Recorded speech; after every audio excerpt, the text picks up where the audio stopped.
I'm bald. So here's the thing. I'm 53, and so racism is generational, meaning that racism has changed over the years from what it used to be in the 60s and the 70s, even in the 80s. Racism these days is more subtle. My concern, my fear, I have a 30-year-old son and a 24-year-old daughter. My concern for them is that this generation is angry, but this generation isn't getting together to collectively do something about the issue. So while my generation was about the awareness, you have to be aware, you have to go out there, you have to create the movement. We would sit in, sit out, stand up, stand out. This generation is like, well, I really don't need to do that because I can sit anywhere I want to. I can live anywhere I want to. I can go anywhere that I want to. This is the thing. The mentality of the individuals who practice racism has not changed. The only thing that's changed is the way in which they express it. Racism is something that is taught.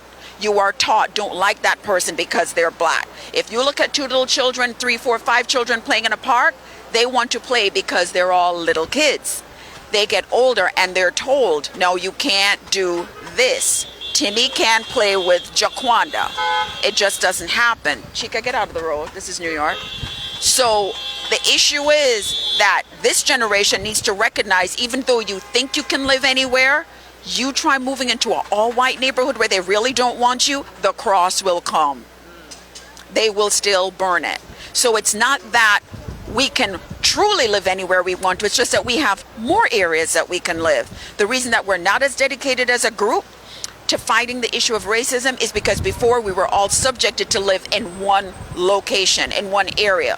We supported each other in our black businesses. That's why you had black millionaires. What do we do now? We give other people our money. If all black people stopped going to the movie theater, guess what? None of those movies that are hits would be hits. Why? Because ain't nobody go to the movies like black folks. We spend our money, but we don't go to see our movies. We go to see other people's movies. And so they say, since nobody goes to see black movies, then they go, we're not going to make any black movies. Back in the day when you could only go to the all-Negro theater, guess what? Everybody went. Everybody supported it. Now that we have choices, we've left our people behind.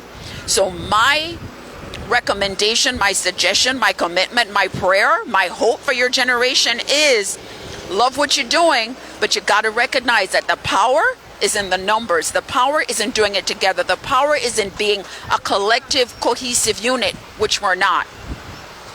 Other races recognize that about us, and so from even a financial perspective of how we spend money, that's where the racism comes into play. They won't go into our stores, but they want our money.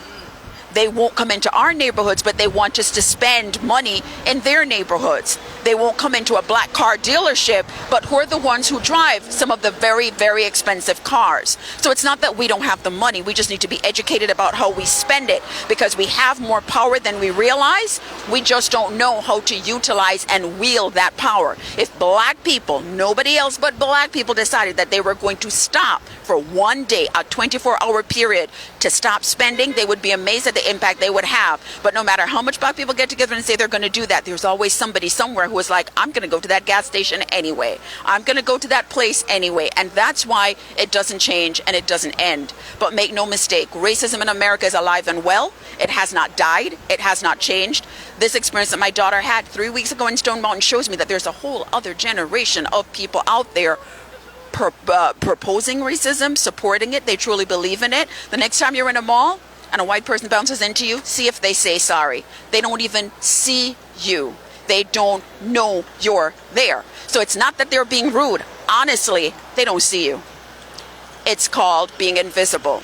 I'm not American. This has been an amazing experience for me, coming to this country as an adult, having children in a society that I don't know anything about, coming from a country where everybody is black and we don't refer to people by color. You have to learn how to adapt to this environment.